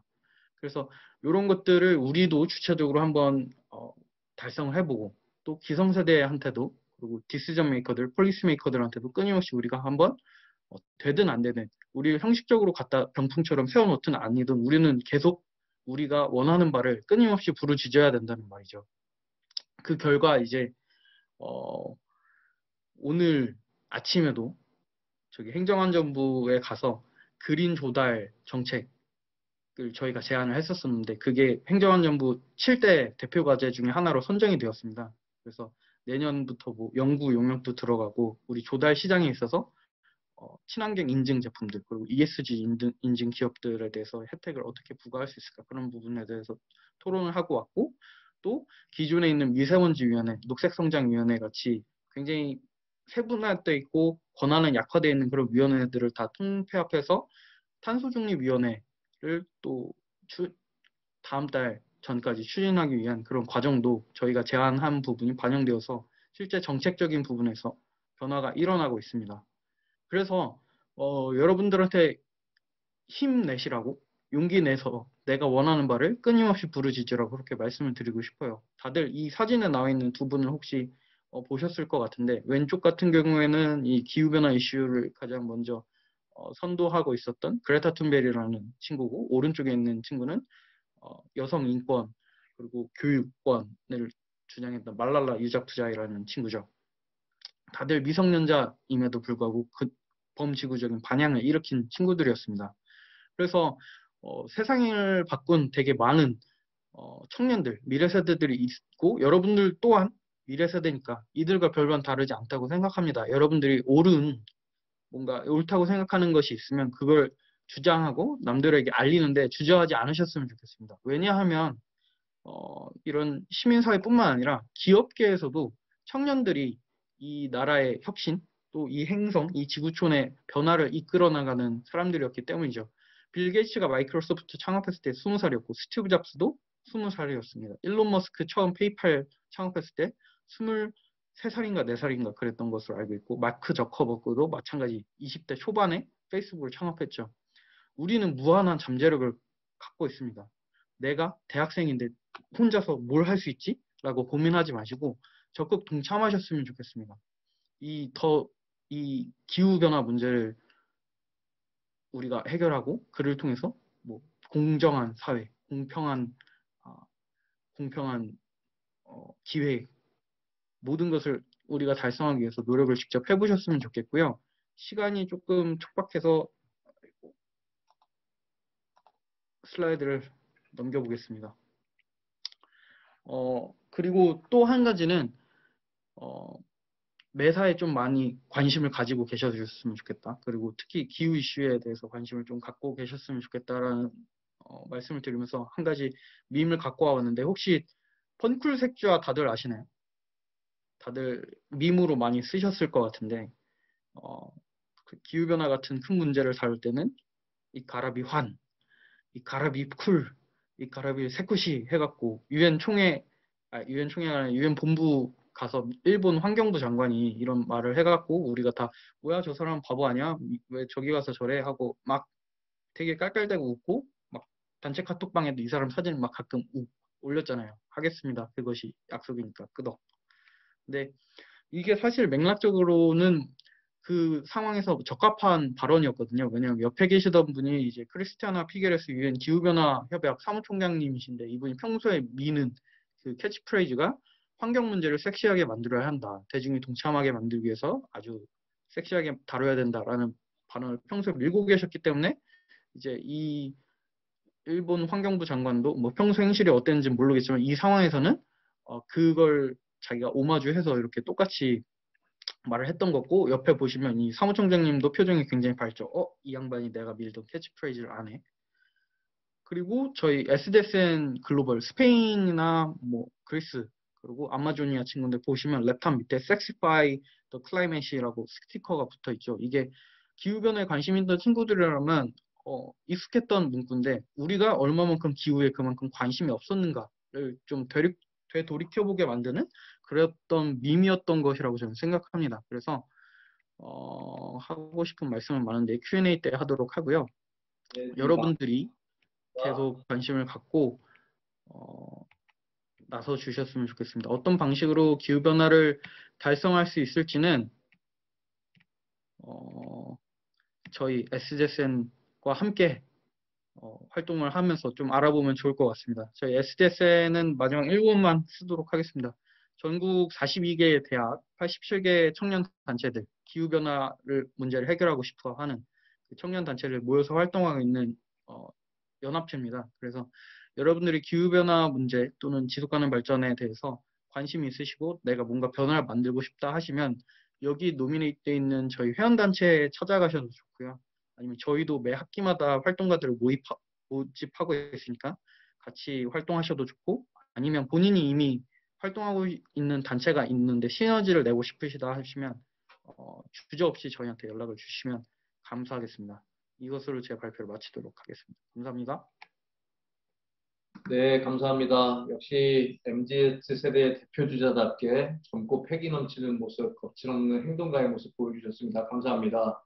아무래도 여기 지금 들어오시는 청중들께서 되게 공감하는 세대일 것 같아요. 비슷한 세대라서 예정된 시간보다 조금 시간을 더 드렸습니다. 그래서 저희의 이 웨비나의 목적이 오늘 여기 참여하신 분들이 실제로 이거를 듣고 그다음에 이게 나중에 녹화되면 이제 소셜 미디어를 통해서 공유를 할 거거든요. 그래서 학교나 현장에서 교육의 목적으로도 사용하고 좀 더 널리 알리기 위해서 시도하는 것이기 때문에 MZ 세대를 대표하는 강동열 간사님께 시간을 좀 드렸고요. 역시 아마 여러분들에게 전달하고 싶은 메시지가 많았던 것으로 생각이 듭니다. 이상으로 세 분의 발표를 잘 들었습니다. 오늘 이유경 교수님 학계를 대표해서 발표해 주셨고요. 그 다음에 시민단체를 대표해서 김소희 사무총장님 해주셨고, 마지막으로 강동열 간사님께서 청년을 대표해서 이제 발표를 해주셨는데, 지금부터는 이 세 분의 발표를 듣고 평소에 기후변화 문제에 대해서 궁금했던 점이나 오늘 발표하신 내용, 연사분들의 내용에 대해서 질문 있으신 분들 질문을 받도록 하겠습니다. 그래서 지금부터는 여러분들 발표하신 세 분을 대상으로 참여하신 모든 오디언스께서 자유롭게 질의를 해주시고, 세 분들께서 해당되는 질문이 있으면 답변을 해주시고, 또 때에 따라서는 토론을 해주시는 그런 장소를 마련하도록 하겠습니다. 혹시 지금 참여하신 분들 중에서 먼저 질문해 주실 분 계시면은 질문해 주시면 감사하겠습니다.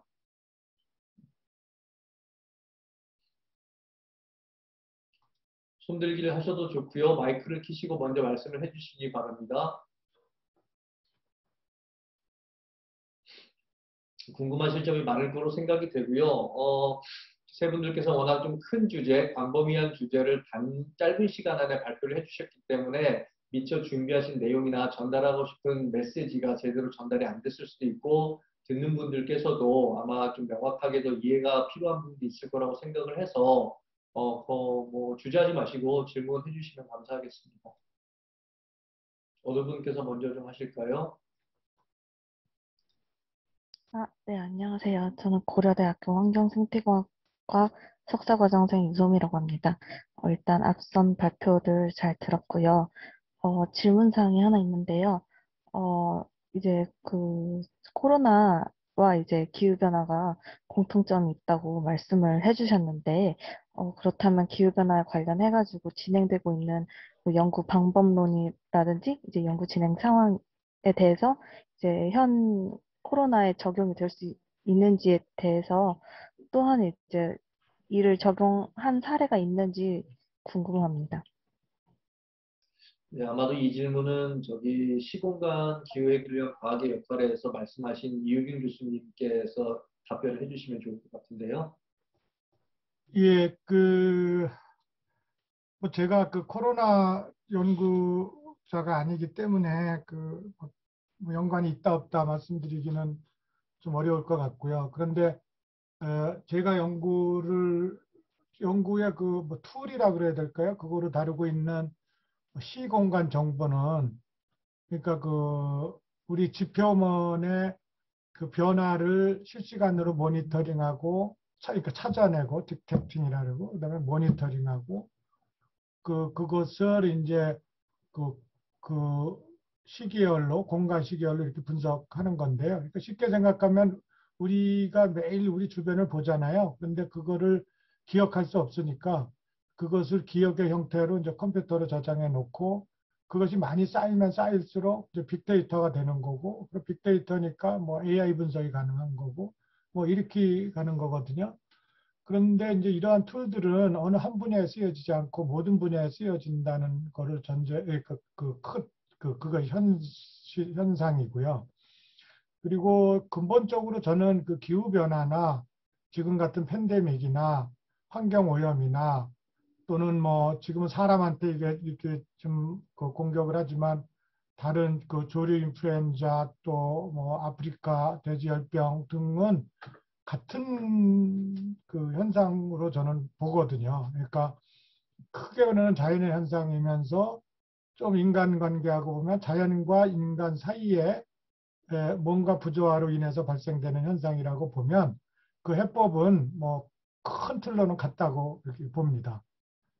그래서 과학적인 근거는 없지만 뭐 최근에 뭐 그런 얘기들 많잖아요. 그 인간이 너무 생태계로 많이 들어가서 이와 같은 코로나 같은 그 바이러스가 그 인간을 공격하게 됐다. 뭐 이런 측면.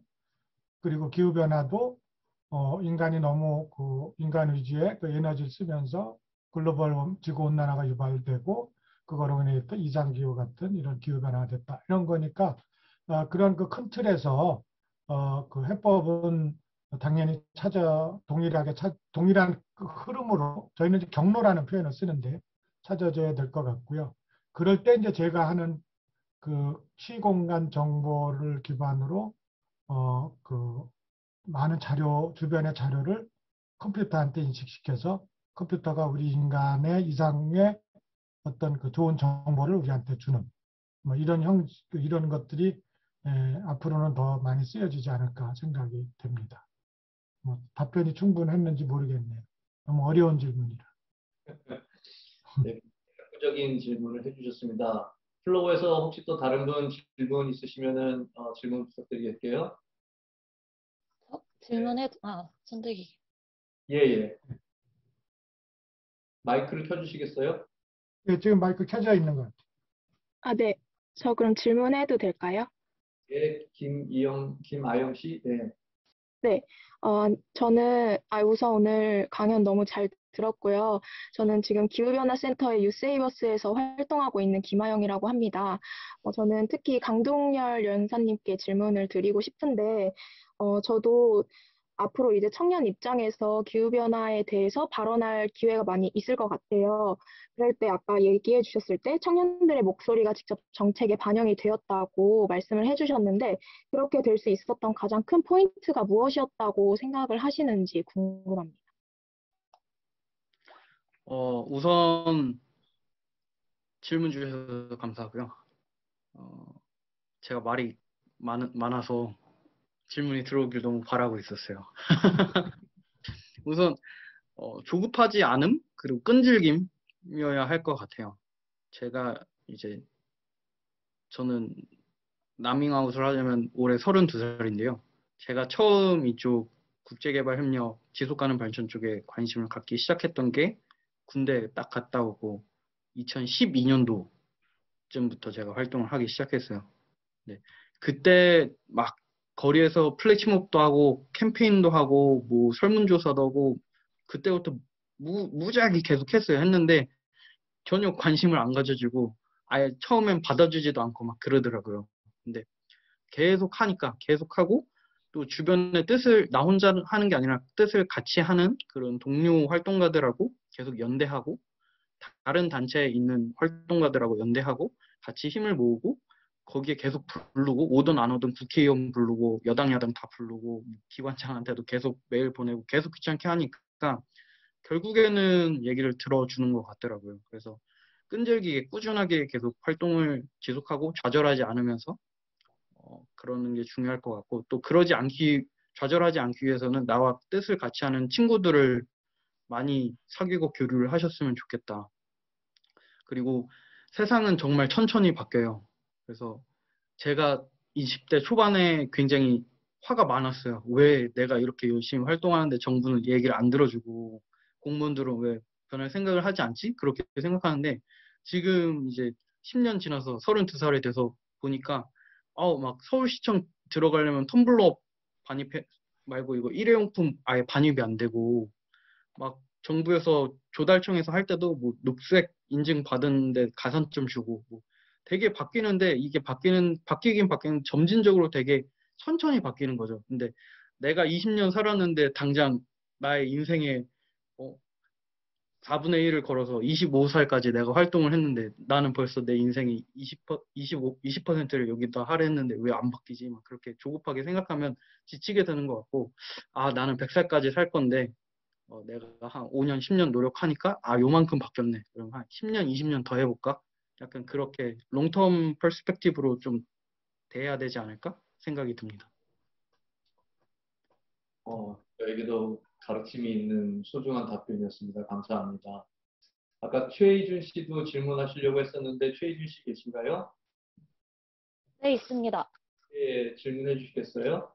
제 질문 같은 경우에는 아까 여러 가지 데이터를 수집해가지고 기후변화로 인한 이상 기후라던가 뭐 자연재해라던가 그런 거에 대해 가지고 예측을 하고 파악하는 그런 기술에 대해서 설명을 해주셨잖아요. 근데 제가 알기로는 저희가 기상 현상을 정확하게 측정한 지 특히 우리나라 같은 경우에는 100년이 조금 안 된 걸로 100년이 조금 넘은 걸로 알고 있는데, 근데 기후 현상이라는 것 자체가 매우 큰 시간적, 공간적 스케일인데, 하지만 저희가 알고 있는 100년 정도의 데이터만으로 이상기후를 예측 가능할까라는 질문이 들었습니다. 그래서 만약 이런 데서 생기는 오차 같은 건 어떻게 보정하는지 궁금해서 질문드렸습니다. 굉장히 학구적인 질문인데 이것도 이유경 교수님께서 답을 좀 예, 앞에 지구 뭐 이렇게 있는 거 보니까 지구 환경 저는 고려대학교 지구환경과학과 소속이고 아까 그러니까 유세이버즈 14기 소속입니다. 네, 예, 먼저 그러니까 밝혔어야 지구를 되는데. 다루시니까 역시 지구 스케일로 말씀해 주시는. 저는 제가 기상학자가 아닌데요. 오늘도 저희 그 연구원하고 논문을 쓰면서 이제 저희가 벽에 부딪히는 것을 얘기를 했는데요. 저희가 이제 앞으로 뭐 10년 뒤, 20년 뒤, 뭐 100년 뒤에 그 기상을 예측하고 그걸 전제로 뭐 어떤 그 산림 쪽에서의 그 수정 변화라든지 이런 걸 예측했는데 그 이제 계속 의견이 오는 게 100년 뒤의 기상을 너희가 어떻게 하는데 그렇게 감히 하느냐 이런 그, 그 코멘트예요. 그러니까 그러면 그렇다고 그럼 우리는 하지 말아야 되나 뭐 이런 거거든요. 근데 그래서 이제 그 저희가 그래서 그런 코멘트가 좀 너무 당혹스러운 거예요. 그러니까 저희가 여러 가지 이견이 있지만 큰 틀로는 이제 그 공감대를 형성했다 그래야 될까요? 뭐 합의를 이루고 있다 그럴까요? 그게 이제 기후변화 시나리오들이 이제 많이 있잖아요. 우리가 흔히에는 뭐 RCP 시나리오 뭐 등등 SSP 시나리오가 있는데 그거는 맞는지 틀린지 그게 정말로 어렵죠. 그런데 그 여러 가지 이제 기상학적 그다음에 그 지구과학적인 측면에서 그렇게 갈 것이다 라는 거고 그 틀에서 그 시나리오의 등급별로는 뭐 RCP 같은 경우는 8.5 이렇게 가면은 지금처럼 변화가 없으면 더 심각해진다 이런 거는 확실하잖아요. 이제 그런 전제로 미래의 그 대응책을 그 하는 거로 저는 이해하고 그 정도의 그 뭐라 그러나 그 불확실성은 저희가 이제 서로 공감대로 가져가는 것이 맞을 것 같고요. 만약에 그거를 줄이기 위한 거로 너무 그 논란이 그러니까 논쟁이 되면 우리 기후변화에 대한 대응에 대한 그 논점이 흐려지는 것 같아요. 예를 들면 우리가 기상학적으로 너무 불안정하니까 불확실성이잖아요. 그걸 해결해야 돼. 그래서 기상학의 그 기상적인 측면의 모든 과학적 노력을 거기다 경주해야 돼. 뭐 이렇게 되면 어쩌면은 그 부문 간의 논쟁으로 갈 수 있거든요. 그러니까 이제 그런 거는 그런 축이고, 그래서 항상 그 대책에 보면 그 기상 예측 기반 구축이라는 건 항상 있으니까 그거는 한 축으로 가는 거고. 그런데 이제 재정공과 관련돼서는 오늘 기상이 예측이 됐어요. 그리고 내일 예측할 수도 있고 모레 예측할 수도 있고. 근데 대부분의 이제 우리가 APCC라는 기구가 있거든요. 그 부산에. 거기서도 이제 그런 거 기상을 예측하는데 제가 이해하기로는 지금부터 멀어질수록 불확실한 거는 분명하고 그래서 확률 모형으로 분석하고 그다음에 15일 후 뭐 이렇게 하면서 오늘에서 내일은 좀 정확성이 높은 거죠. 뭐 그렇게 되는데 그러면 이제 그런 거를 저희가 활용을 해야 되고 또 제가 이제 전공하는 그 이제 시공간이라는 건 뭐냐면 오늘 이 날씨에서 내일 날씨를 예측을 해서 거기서 무엇인가를 하잖아요. 그런데 그거는 기상이지 현재 우리 지표면의 변화는 우리가 모르잖아요. 그러니까 그거를 이제 뭐 여러분이 말하는 드론이라든지 위성 영상이라든지 거기서부터 이 지표면의 현재 상황은 어떻다. 그래서 두 가지를 맞물려서 내일 예측을 하면 그 제가 늘 말씀드리는 거는 여러분 주변의 동네까지도 예측할 수 있게 된다. 이렇게 돼요. 그러니까 가까운 미래는 그 정확한 기상 예측과 정확한 모니터링을 지표면의 모니터링을 통해서 좀 더 정확하게. 그 미래는 뭐 당연히 불확실하게 되는 거죠. 그런데 그거에 대한 공감대는 있어야 되겠다. 뭐 이런 정도로 저는 이해를 하고 있습니다. 추가 설명을 좀 드렸으면 좋겠습니다. 네. 드려도 될까요? 네. 네. 네, 뭐 국내 기상 뭐 수준이야 뭐 100년 왔다 갔다 하지만 제가 초반에 말씀드렸다시피 그 미국 국립해양대기국에서 엊그제 발표한 거는 이미 360만 년 만에 최고치를 360만 년을 비교해 봤을 때 이미 이산화탄소 농도를 최고치를 찍었다라고 발표를 했고 실제로 전 세계에서 위성을 굉장히 많이 쏴서 이런 부분에 대한 통계치 데이터는 국내 수준을 가지고 논의하는 문제는 아닐 것 같고요.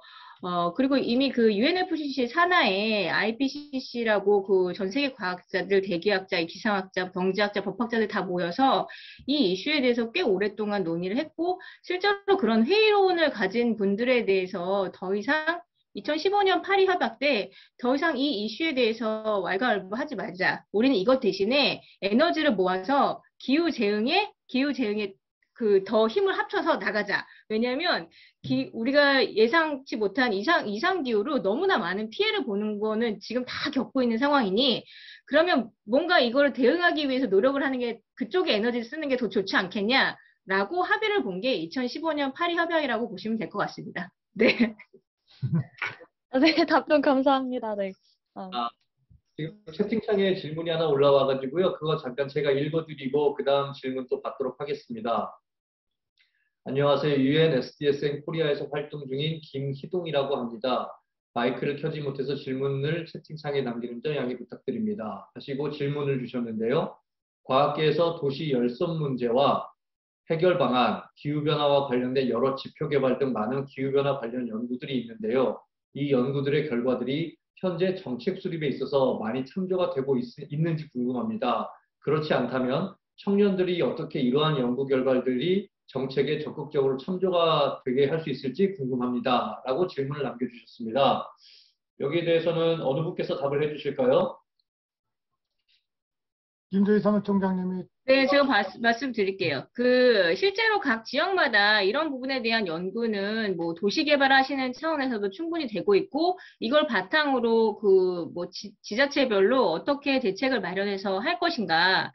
뭐, 예를 들면, 대구 같은 경우는, 다들 아시는 것처럼 꽤 오랫동안 전국에서 가장 높은 기온을, 여름이면 가장 높은 기온을 찍었던 도시로 유명한데, 그 지자체는 폭염이라는 이슈에 대응하기 위해서 굉장히 오랫동안 3명의 지자체장이 바뀌는 동안에 나무를 굉장히 많이 심었습니다. 도시의 곳곳에 열섬 현상을 방지하기 위해서. 그래서, 앞으로 이제 여름철에 이제 전국의 기온차? 이런 걸, 기온 발표할 때 보면 대구가 국내 최고는 아닙니다. 그런 식으로 기후 적응이란 대책들이 반영이 돼서 되고 있는데, 한 가지 더, 저는 이런 논의를 할 때, 보통 이제 지자체 공무원들이나 중앙정부의 공무원들이 전문가들이신 교수님과 시민단체와 이렇게 학자분들을 많이 부르세요. 근데 이제 연구원 계신 분들을 부르는데, 실제로 이렇게 청년들이 어떤 의견이 있는 부분에 대해서는 많이 오픈되지 않은 상황은 사실입니다. 그럼에도 불구하고 저희가 제안 드리고 싶은 거는 아까 강동열 학생님들이 했던 것처럼 실제로 대학 자체적으로 리빙랩을 해서 본인들이 자체적으로 어떤 실험을 하든지 실천을 해서 그것들이 프로젝트화돼서 그것들에 대한 데이터가 발표가 되면 실제로 그것들을 이제 지자체나 이런 데서 계속 의견서를 보내거나 이런 과정을 하게 되면 지자체 분들은 실은 몰라서 초청을 못 하는 거거든요. 근데 그런 데이터들이 오게 되면 그 청년층의 의견을 들을 수 있는 뭔가 창구는 항상 열려 있는 상황이라고 저는 생각합니다. 그러려면 그런 전문가들하고 대동하게 얘기를 하시려면 실제로 뭔가 액션을 취한 결과치가 있어야 되고 그거를 설명을 해야 된다라고 저는 생각을 합니다. 네. 예, 제가 하나 더 뒷부분 인디케이터 이런 것들 말씀드리면 좀 길어질 것 같으니까 어떻게 청년들이 이러한 연구 결과들이 정책적으로 적극적으로 참조가 될 수 있을지 궁금합니다. 이 부분인데요. 제가 어제 기후변화 정책을 수업을 하면서 인천 발전연구원의 류지훈 박사님을 초대를 해서 기초지자체의 기후변화 대응 대책, 기후변화 적응 계획이라는 부분이 있거든요. 그거에 대한 이제 특강을 들었습니다. 그런데 이제 현재 우리나라 기후변화 적응 계획은 국가 단위 계획이 있고 광역지자체, 서울 이렇게 있고 그 다음에 기초지자체까지 되게 돼 있어요. 기초지자체라는 건 서울 같은 경우는 구예요. 그리고 이제 제가 살고 있는 저는 남양주시에 사니까 남양주시 이런 데거든요. 그런데도 기후변화 취약성 평가에 의해서 기후변화 적응 계획을 수립하게 돼 있습니다. 열섬, 그 다음에 겨울 한파 등을 하고 있거든요. 그런데 그런 것들이 여러분 그런 게 있는지를 모르시잖아요.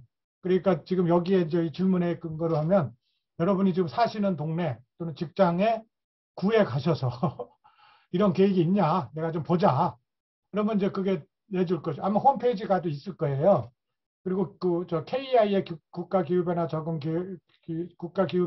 센터에 보시면 있을 수도 있어요. 그걸 갖다가 우리 구에서는 어떤 계획들이 있는지를 살펴보시면 우리 구에서는 이러이러한 것들이 되고 있고 내가 체감하지 못하는 것들이 있을 수도 있고 또 내가 아는 만큼 안 되네? 좀 더 체험적으로 할 수 있을 것 같거든요. 이제 그걸 한번 보시고 한번 구에 한번 다녀오시죠. 달라고 그러시고 담당자 면담을 좀 요청하시고 그러시면 될 것 같습니다. 네, 답변 감사합니다. 채팅창에 지금 한 분이 또 질문을 대기하고 있는데요. 최레메이라는 분, 최여명 씨, 질문 남겨주시겠습니까? 네, 안녕하세요. 일단 모든 분들의 오늘 강연 되게 잘 들었습니다. 제가 드리고 싶은 질문은 김소희 사무총장님이랑 동렬님께 드릴 수 있는 질문이 될 것 같은데요. 제가 지금 유세이버스 14기로 활동 중인데 면접할 때 유세이버스에서 어떤 활동을 하고 싶은지 말하는 과정에서 생리대와 관련된 저탄소 캠페인 그리고 탄원 운동을 하겠다는 얘기를 했었어요. 그 캠페인의 요는 뭐냐면, 우리나라에 있는 몇천 개의 제품들 중에서 생리대만은 단 한 브랜드도 저탄소 제품이라든지 물 절약 마크를 받지 않았다는 점이었습니다. 그래서 이와 관련한 정치적으로 기업을 압박할 수 있는 캠페인을 주최하고 싶다는 말씀을 드렸는데, 그때 받았던 피드백이 남성 집단으로부터 남성 집단을 어떻게 그 운동에 포섭할 것이냐라는 거랑, 또 여성의 목소리는 확실히 소수라서 정책이나 정치에 반영할 때 조금 타겟팅 외의 대상을 포섭하는 것에 어려움이 있을 텐데 어떻게 할 것이냐라는 피드백을 받았는데요.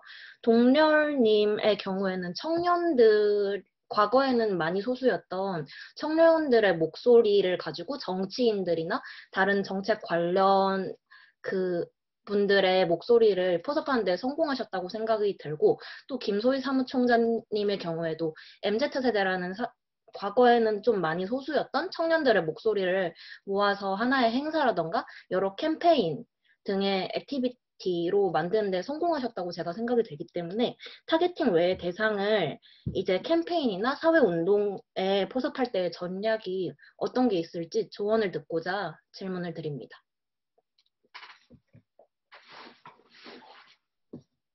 김소희 사무총장님께서 네, 제가 먼저 말씀을 드리겠습니다. 그 면접 때 제가 못 들어가가지고 굉장히 좋은 어프로치라고 생각을 합니다. 왜냐하면 본인이 가장 관심이 있는 주제부터 기후변화 대응을 시작하는 게 저는 맞다라고 생각하고, 뭐 일부 정치인들이나 기업인이 하는 그런 거보다는, 왜냐하면 기후변화는 이미 내 일상의 주제가 됐기 때문에.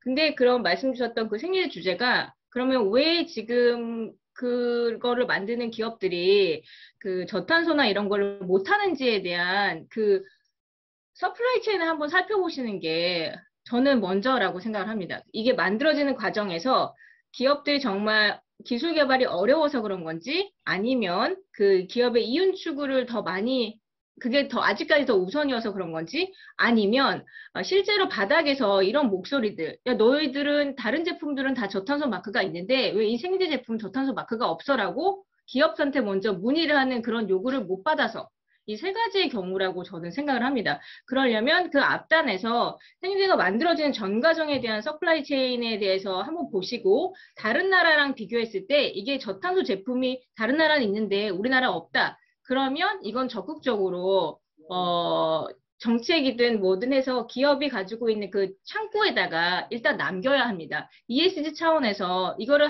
만들고 있는 굉장히 우리나라 대표적인 기업들이 있잖아요. 너네들은 왜 이거를 안 만들어? 다른 나라를 만들고 있는데 이유를 뭐 알려주세요라든지, 그걸 게시판이나 뭐 이런 것들을 통해서 적극적으로 의사소통을 먼저 시작을 하게 되면 기업들은 일단 소비자들한테 오는 문제에 대해서는 굉장히 민감하게 반응을 하기 때문에 그렇게 먼저 시작을 해야 될 것 같습니다. 그래서 지금 현재의 상황들을 한번 찾아보는 거, 그냥 무리하게 요구하는 건가, 그런 부분들을 먼저 스터디해보는 것도 굉장히 좋을 것 같습니다. 네, 감사합니다. 충분한 답변이 되시길 바라고요. 예, 이제 아마 마지막으로 한 두 분 정도만 더 질문을 받고 마쳐야 될 것 같은데, 정재민 씨, 예, 손 드셔서 질문 받도록 하겠습니다. 네, 들리시나요? 제가 지금 밖에 있는 관계로 조금 잡음이 들리는 거는 조금 양해를 해주셨으면 좋겠습니다. 네, 안녕하십니까. 저도 지금 현재 유세이버스 14기로 활동 중인 정재민이라고 하고요.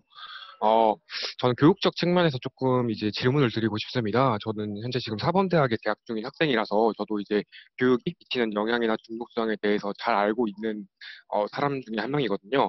그래서 말씀하셨던 것처럼 이제 환경 문제가 지속 가능하게 하기 위해서는 저도 자라나는 MZ 세대를 중심으로 그 의식 변화가 일어나게끔 그 학교 수업이라는 교육적 측면에서 환경 문제가 그런 데 대한 논의가 굉장히 활발히 이루어져야 한다는 점에 대해서 동의를 하고 있습니다.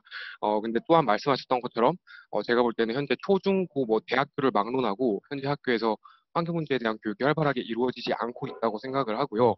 뭐 저는 밀레니얼 세대로서 제 주변 친구들을 봐도 뭐 혹은 제가 지금 중고등학생들을 또 학원에서 또 가르치고 있는데 그 친구들과 얘기를 나눠봐도 환경 문제에 대해서 그렇게 심각하게 생각하고 있는 것 같지는 않았습니다. 그래서 제가 볼 때는 이게 현재 학교에서 잘 다루고 있지 않을 뿐더러 환경 관련해서 교육을 하더라도 이런 공교육의 차원보다는 NGO나 지금 이런 센터나 단체 같은 사교육 차원이 더 많기 때문에 그렇다는 생각이 드는데, 그러니까 환경 관련해서 교육을 시키면 자기가 따로 알아봐야 되는 그런 환경이기 때문에 그런 것 같다고 생각이 들거든요. 그렇다면 이러한 환경 문제를 공교육의 차원으로 들어오고 또 공립교육기관에서 활발히 논의되게 하기 위해서는 어떻게 해야 된다고 생각하시고 또 현재 그러기 위해서 이루어지고 있는 프로세스라든지 노력이 있는지도 그에 대해서 조금 궁금합니다. 네. 요거 관련해서는 제가 답변해도 될까요? 네, 정은열 박사님, 예, 답변 저는 부탁드립니다. 2012년도부터 세계시민교육 강사로 활동을 해오고 있습니다. 그래서 뭐 전반적인 좀 국제개발 협력이나 뭐 지속가능 발전 이런 부분에 대해서 교육을 하기도 했었는데 일단 기본적으로 나중에 교사가 되시면 유네스코 ASP.NET이라는 것을 좀 소개해드리고 싶어요. 유네스코가 아시다시피 유엔 교육과학 문화 전문 기구잖아요. 우리나라에서 유네스코에서 ASP.NET이라고 해서 Associate School Program이라고 있습니다. 그래서 전국 한 800여 개 되는 초등학교, 중학교, 고등학교들이 거기에 회원으로 가입되어 있고, 그 유네스코 협동학교라고 하는데 우리말로는 그 유네스코 협동학교마다 교사 한 명씩이 지정이 되어 있어서 그분을 주축으로 이제 뭐 지속가능 발전에 관련해서 인권에 관련해서 평화에 관련해서 학생들이 다양한 체험 학습을 할 수 있도록 좀 지원을 하고 있는 그런 추세가 있고요. 또 민간 차원에서는 ESD 인증제도라고 해서 유네스코에서 또 NGO나 뭐 사회적 기업 등에서 진행하고 있는 이런 친환경 관련된 그런 교육 컨텐츠에 대해서 인증 제도를 부여하고 또 여러 가지 지원을 하는 그런 제도들을 운영하고 있습니다. 그래서 이런 프로젝트들하고 이런 제도하고 같이 활동을 해보시면 나중에 교사가 되셨을 때 좋을 것 같고요. 본론으로 들어가서 정책적으로 어떠한 변화가 있느냐? 과거에는 이제 이 세계시민교육 같은 경우에도 공교육에서 제공을 하지 않았습니다. 그래서 NGO들에서 일일이 다 찾아가서 교육을 신청하면 가는 식으로 그런 식으로 제공이 됐었는데 근래 한 4년 전쯤부터 각 교육청에서 민주시민교육과라는 부서가 신설이 됐어요. 그래서 거기에서 공교육 안에서 어떻게 우리가 이 세계시민교육을 이뤄낼 수 있을까 해서 교육청하고 또 우리나라 유네스코 산하 기관 중에서 앞세유라고 있습니다. 아시아 태평양 국제이해교육원인데 유네스코 카테고리 2 그룹들이 이제 이 세계시민 교육을 보급하는 그런 역할을 하는데 마침 그 중에 하나가 신도림에 있어요. 그래서 유네스코 앞세유하고 서울시 교육청하고 같이 세계시민 교육 그 교과서 그 교부제도 같이 편찬하는 그런 과정이 있었거든요. 그러고 나서 이제 만약에 환경교육이 이루어진다면 그 민주시민교육과에서 제공하는 세계시민교육에서 또 세부적으로 달라져서 추가되는 그런 식이 아마 되겠죠. 근데 그 과정도 사실 지난달부터 논의가 조금 시작되고 있는 것으로 알고 있습니다. 그래서 지금 우리 정부가 그린 뉴딜을 하겠다라는 그런 선언을 하고 또 2050년까지 탄소 중립을 달성하겠다라는 그런 선언을 했잖아요, 작년에. 그러고 나서 이제 교육적인 부분에 있어서도 어떻게 하면은 공교육에서 이 환경 교육을 우리가 제공할 수 있을까? 나아가서 학생들뿐만 아니라 직장인들, 일반 시민들 대상으로도 어떻게 우리가 이 탄소 중립에 대해서 교육을 할 수 있을까? 그 부분에 대해서 내부적으로 수기 숙성을 하고 있고 정책 검토를 하고 있는 단계라서 아마 다음 정권, 이번 정권 1년밖에 남지 않았으니까 다음 정권 때쯤이면 공교육에서도 이런 환경 교육이 제공될 수 있는 그런 어느 정도 제동적인 장치가 준비되지 않을까 싶습니다. 이게 공공이 굉장히 의사소통이 느리더라고요. 우리는 막 매 학기마다 다음 학기 뭐 하지? 인턴십 가야 되나? 다음 학기 나 뭐 하지? 취준해야 되나? 막 되게 한 학기를 사이클로 하잖아요. 근데 공공은 기다려주면 따라오는 것 같더라고요. 근데 대신 우리가 계속 관심 있다라고 표현을 해야 되겠죠. 네, 김수희 사무총장님. 네. 추가로 질문이 올라온 부분들이 있어가지고 제가 그냥 질문과 연계해가지고 답을 같이 드렸으면 좋겠습니다. 네. 그 정재민 학생이 얘기하신 것처럼 실제로 이 환경 문제를 뭐 산업의 문제로 받아들이는 부분이 많아서 산업부 환경부 위주로 이 기후변화 대응이 이루어졌습니다. 우리나라 부처에서.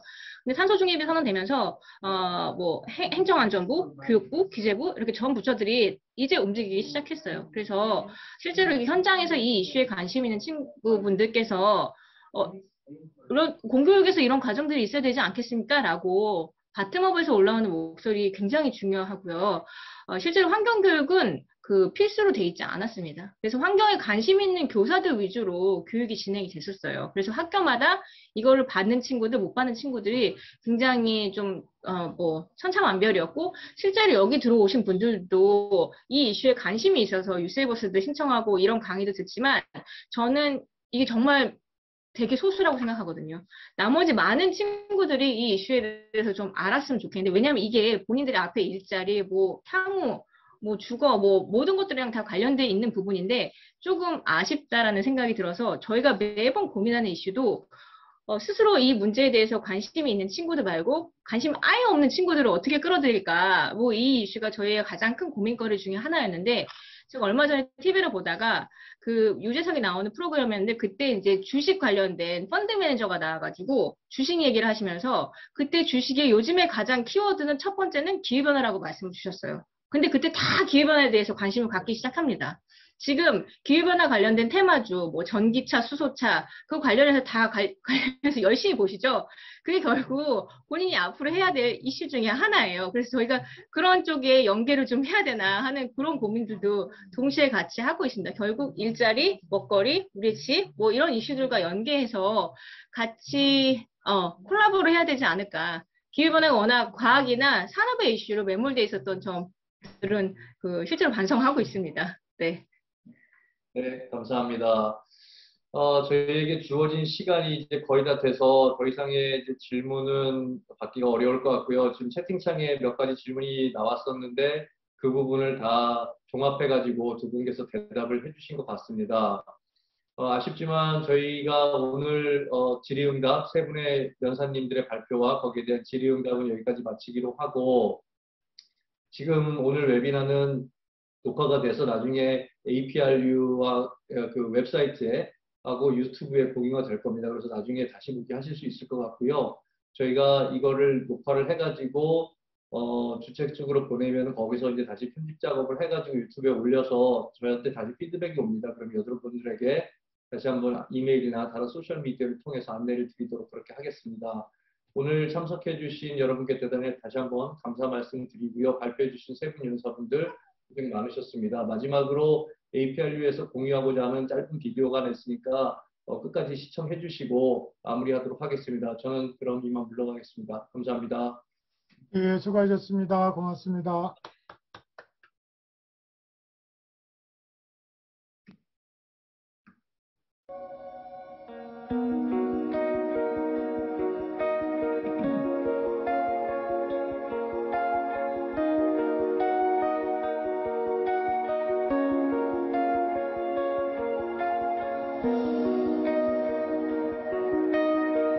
So as a resident in the western suburbs of Sydney, one of the most prominent impacts of climate change would have to be the increasing intensity and frequency of heat waves. And in particular, I realized that when you live in energy inefficient or poorly designed buildings, it's very difficult to stay cool and safe during these sweltering periods. And that's translated to me into an awareness of how the impacts of climate change are spatially differentiated, disproportionately impacting marginalized, disadvantaged communities or people in peripheral spaces. So I might be studying in Japan now, but I'm actually coming from France, from the southern region, the French Alps. In recent years, the winters have gotten a lot warmer. We're getting a lot less snowfall. Biodiversity in the mountain has become a lot less diverse. This is a threat for my community because in my home, tourism is the main source of revenue and the main economy. The effects of climate change in the country are manifested and felt in our food supply and in the varying weather in the country. For example, extreme drought or extreme flooding brought about by climate change can gravely affect the productivity of our agriculture and fisheries sector. More so, global warming also intensified the calamities that we face. For example, super typhoon, which isn't something that we would consider as normal 10 years ago. But because of the continuous warming of the ocean, we are now unfortunately expecting it to hit us at least once a year. This is urgent. There is no time to lose. We have to make sure that this planet is safe for humans to live. For everyone, not just the rich. I'm Chris Tremuran from APRU. We are a network of 57 universities around the Pacific Ocean, Asia, North and South America, Australia and New Zealand. Many of you are joining Solve Climate by 2030. We can do this and we can do much more. Together we can make a difference. Let's do it. I actually believe that everyone can do a little bit of something to fight climate change. We've seen how the climate crisis is mobilizing an entire new generation of active, performative citizens, with students in schools and universities acting in solidarity and participating in protests, demanding change. Also, we must demand accountability from big-scale polluters such as the big companies who dominate the market and the government who leads the country, because as long as these two refuse to act upon it and neglect the reality of climate change, all our individual efforts such as tree planting or shifting to a zero waste and green lifestyle will all be disregarded, because fighting a big and complex issue such as climate change requires collective action.